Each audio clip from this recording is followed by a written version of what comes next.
अस्सलाम वालेकुम गाइस, कैसे हैं आप सभी लोग। Welcome back to the new video. आज की वीडियो बहुत इन्फॉर्मेटिव होने वाली है स्टूडेंट्स के लिए। वो स्टूडेंट्स जो अपनी फुल मेहनत करते हैं एग्ज़ाम में, लेकिन उनका रिज़ल्ट ऐसा नहीं आता जैसा वो चाहते हैं, जो उनका ड्रीम रिज़ल्ट होता है। तो आज हम उसी बारे में बात करने वाले हैं कि ऐसा क्यों होता है। आप भी पढ़ाई इतनी ही करते हैं जितना एक टॉपर करता है, डिफरेंस बहुत ज़्यादा होता है। तो वो क्यों होता है भाई? आप भी पढ़ लें, वो भी पढ़ रहा है, तो रिज़ल्ट का क्यों डिफरेंस हो रहा है?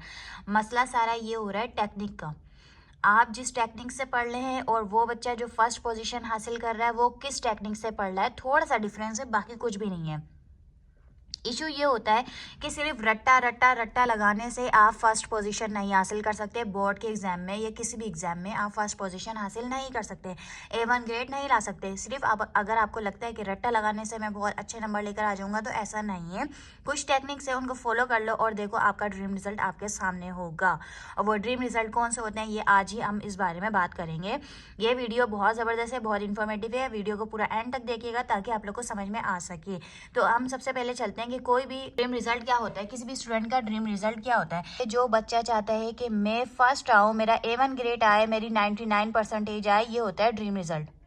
अच्छा, तो ड्रीम रिजल्ट आप कैसे अचीव कर सकते हैं? एक सिंपल सी लॉजिक है, वो ये है कि आपको कुछ टेक्निक्स को फॉलो करना होगा और उसको अंडरस्टैंड करना होगा। जो 2025 में हर चीज़ डिफरेंट हो गई है, कितनी सारी टेक्नोलॉजी आ गई है। जैसे कि मैंने डीप सीक की एक एप्लीकेशन आप लोगों को बताई थी, AI सॉफ्टवेयर, आप उसको यूज़ कर सकते हैं। चैट GPT आप इसको यूज़ कर सकते हैं। मतलब अगर आप स्टूडेंट हैं तो आपको थोड़ी इन्फॉर्मेशन चाहिए तो आप गूगल नहीं है, हर चीज़ गूगल पे मिले, आप कुछ और टेक्नोलॉजी पर भी जा सकते हैं। अच्छा, ड्रीम रिजल्ट कैसे हम अचीव कर सकते हैं वो मैं आपको दिखाने वाली हूँ, देखें समझें। तो भी हमारा जो ब्रेन है ना, जो याद जो हम करते हैं ना, याद जो हम चीज़ें याद करते हैं, उसकी 3 हिस्से होते हैं। जहाँ पर हम याद करते हैं वो वहाँ वहाँ वहाँ स्टोर होती रहती है। 3 हिस्से कौन से होते हैं? Sensory memory, long term memory, short term memory. अब सेंसरी मेमोरी क्या होती है, आप गौर से सुने, वीडियो को पूरा देखिएगा ताकि आपको अंडरस्टैंड हो आराम से। ये देखें, sensory collection of information from your senses. मतलब जो भी चीज़ आप देखते हो 4 मिनट्स के लिए ये आपको याद होती है। मतलब जैसे मैं आपको एग्जांपल दूं, आप अपनी कार को रेगुलर देखते हो, ठीक है, कार की नंबर प्लेट को आप जब गौर से देखते हो तो आपको याद होती है। अदरवाइज किसी और की कार का नंबर प्लेट आप जैसे गली से गुजर रहे हो, ऑफिस से गुजर रहे हो, आपको कितनी कार्स मिलती हैं, नंबर प्लेट्स मिलते हैं, आप उनको रेगुलर देखते हो, बट वो आपको याद रहती है? नहीं रहती, क्योंकि हम उस पर इतना ज़्यादा ध्यान नहीं देते। हम जस्ट देखते हैं और वो हटा देते हैं, वो हमारी होती है सेंसरी मेमोरी, वो वहाँ जाता है। अच्छा, जो चीज़ हम याद करते हैं थोड़ी देर के लिए, जो याद रहती है, वो होती है शॉर्ट टर्म मेमोरी। इसमें ये एबिलिटी होती है कि वो थोड़ी देर तक के लिए याद रह जाती है। मतलब जैसे अगर 1 वीक हो गया तो इतनी याद रहेगी।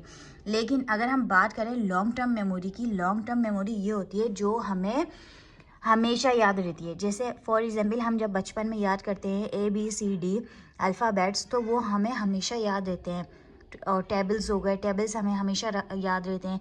किसी स्पेशल का नंबर, मदर का, फादर का, सिस्टर का, ब्रदर का नंबर अगर किसी का आप याद करते हो तो वो आपको हमेशा याद रहता है। ऐसी जो चीज़ें होती है ना, वो लॉन्ग टर्म मेमोरी में जाती है, क्योंकि हम उस पर फोकस करते हैं और उसको बहुत अच्छे से याद करते हैं, वो लॉन्ग टर्म मेमोरी जाती है। अब आप जो स्टडी करते हो, अब आप वो गौर से देखें कि वो जा किस में रही है, सेंसरी मेमोरी में, लॉन्ग टर्म मेमोरी में, या शॉर्ट टर्म मेमोरी में। अच्छा, ये 3 चीज़ें तो हो गई याद करने की, बट मैं आपको एक ऐसी लॉजिक बताऊंगी, अगर आप उसके थ्रू याद करेंगे ना, आपका रिजल्ट आपके सामने होगा। जो रिजल्ट आप चाहना चाहते हो वो आपके सामने होगा। यस, ये मैंने आपको बता दिया। सबसे पहले तो मैंने आपको बताया कि जब जो भी चीज़ आप याद करते हो तो वो कितने हिस्सों में स्टोर होती है। अब हम बात करते हैं दूसरी, जो मैं आपको बता रही हूँ कि किस तरह आपका ड्रीम अचीव कर सकते हैं, ड्रीम रिजल्ट। तो वो जो है ना, वो ये है photogenic photogenic memory. Photogenic memory क्या होती है? ऐसी मेमोरी जिसमें फ़ोटोज़ हों। मतलब जैसे एक, अगर आप कोई चीज़ याद कर रहे हो ना, आप एक काम करो, उसकी ना पिक्चर बनाएं अपने जहन में, उसको इमेजिन करें कि वो कैसा होगा। ये देखें, रिसर्च देखें क्या कह रही है इस बारे में कि कोई भी चीज़ अगर आप फ़ोटोज़ के थ्रू याद करते हैं तो वो लॉन्ग टाइम तक आपके जहन में रहती है, कभी आपके जहन से नहीं निकलती। फॉर एग्जांपल जैसे मैं एक बात करती हूँ प्लांट्स की। प्लांट्स को आप इमेजिन करें कि किस तरह प्लांट्स के सनलाइट आ रही है प्लांट्स के बाद, फिर वो कैसा रूट से पानी आ रहा है, कैसा फूड बना रहा है, लीव्स, ये आप इमेजिन करें, इसको फ़ोटोज़ से इमेजिन करें। तो जो आपको याद होगा ना वो बिल्कुल लॉन्ग टर्म मेमोरी में जाएगा। रट्टा लगाने से कि सनलाइट आ रही है, ऐसे आ रही है, वैसे आ रही है, और वो पानी एब्जॉर्ब हो रहा है और रूट से पानी आ रहा है, लीव्स उसका फूड बना रहे हैं सनलाइट को लेते हुए, उसका यूज़ करते हुए, ये चीज़ें नहीं करें। ये देखिए पिक्चर है, पिक्चर को फोकस करें। अच्छा संलाइट पड़ रही है इस पे, लीव्स पे। अब यहाँ रूट से पानी आ रहा है और लीव से फूड बन रहा है, ऐसे विजुअल करें, इसको समझें। ये देखें, ये पिक्चर देखें कितनी ज़बरदस्त है ये वाली, इसको भी आप अंडरस्टैंड करें कि किस तरह पानी ये एब्जॉर्ब करता है प्लांट्स, और सनलाइट कैसे प्लांट्स पे आ रही है, रूट्स, इसके लीव्स, इसकी स्टीम, ये चीज़ें आप विजुअल करें। मतलब जैसे आप फोटोजेनिक तरीके से किसी भी चीज़ को पढ़ेंगे ना, बस बैठें और कोई भी टॉपिक है ना, आप उसको आंखें बंद करें और उसको इमेजिन करना शुरू कर दें कि अच्छा ये चीज़ ऐसे होगी, इसलिए इसको ऐसा दिखाई देता है, इसलिए ये है। तो आप यकीन करें आप अपनी वर्डिंग में भी पूरा पेपर कर कर आ जाएंगे, आपको रट्टा लगाने की ज़रूरत ही नहीं पड़ेगी।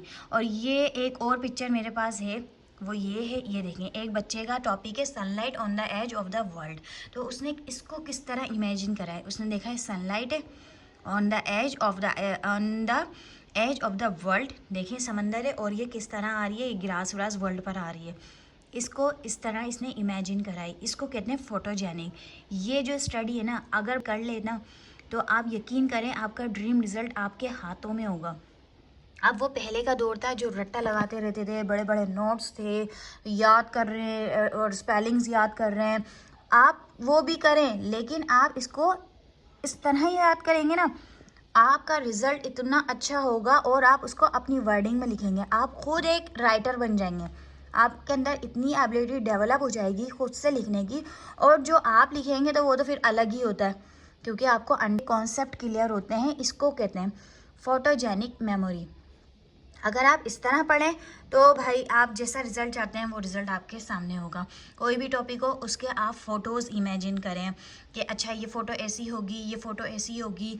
मतलब आप एक तसव्वुर करें, किसी भी टॉपिक को आप तसव्वुर करें। जैसे फॉर एग्जांपल मैं कंप्यूटर के बारे में बात करूं तो कंप्यूटर के पार्ट्स होते हैं, ठीक है। अब हर पार्ट्स को ऐसा नहीं है कि आप एक साथ ही पढ़ना शुरू कर दें, नहीं, ऐसा करेंगे तो कुछ भी आपके जहन में नहीं आएगा। आप उन पार्ट्स को एट अ टाइम, एक वक्त में पढ़ें, इन डिटेल पढ़ें, और उसको फिर जैसे मैंने बताया फोटोजेनिक मेमोरी इस तरह इमेजिन करें। आप यकीन करें आप इतना अच्छा उस टॉपिक को समझेंगे, इतना अच्छा आप अंडरस्टैंड करेंगे कि आप खुद अपनी राइटिंग में उसको लिख देंगे। एक साथ सारी चीज़ें पढ़ने से कभी याद नहीं होती, बल्कि जो याद हुई होती है वो भी आपके जहन से निकल जाती है। ऐसी चीज़ पढ़ने का फ़ायदा, सबसे मेन चीज़ आप उस टॉपिक को समझें, अपने कॉन्सेप्ट को क्लियर करें और एट अ टाइम एक टॉपिक को कंप्लीट करें, एक साथ सबको मत करें। और ये जो मैंने फोटोजेनिक मेमोरी का आपको बताया है कि कोई भी चीज़ है आप उसको इमेजिन करें, पिक्चर के थ्रू याद करें। और जैसे अगर कोई मेन टॉपिक है तो आप उसको कलर से हाईलाइट करें, रेड कलर से करें, ग्रीन से लिखें। जैसे जो जो मेन टॉपिक है उसकी एग्जाम्पल हैं उसको आप येलो से लिख लें। ये जो कलर्स जो होते हैं ना, ये हमारी मेमोरी में जाके फिट हो जाते हैं। जैसे पिक्चर से चीज़ें हमें याद हो रही हैं, इसी तरह कलर से भी वो चीज़ें हमारे जहन में बैठ जाती है। जो जो मेन टॉपिक से आप उसको रजिस्टर पे सबसे पहले उसको राइट डाउन करें और उसको डिफरेंट कलर से करें, रेड से करें, येलो से करें, ग्रीन से करें। आप यकीन करें आपके टॉपिक कवर भी हो जाएगा और आपको पता भी नहीं चलेगा। ये है टेक्निक पढ़ने की, और अगर आप इस टेक्निक को फॉलो करते हैं तो आप हर चीज़ अचीव कर सकते हैं, गुड रिजल्ट जो आप चाहते हैं। वीडियो अच्छी लगी तो लाइक, शेयर और सब्सक्राइब ज़रूर करिएगा। अल्लाह हाफिज़।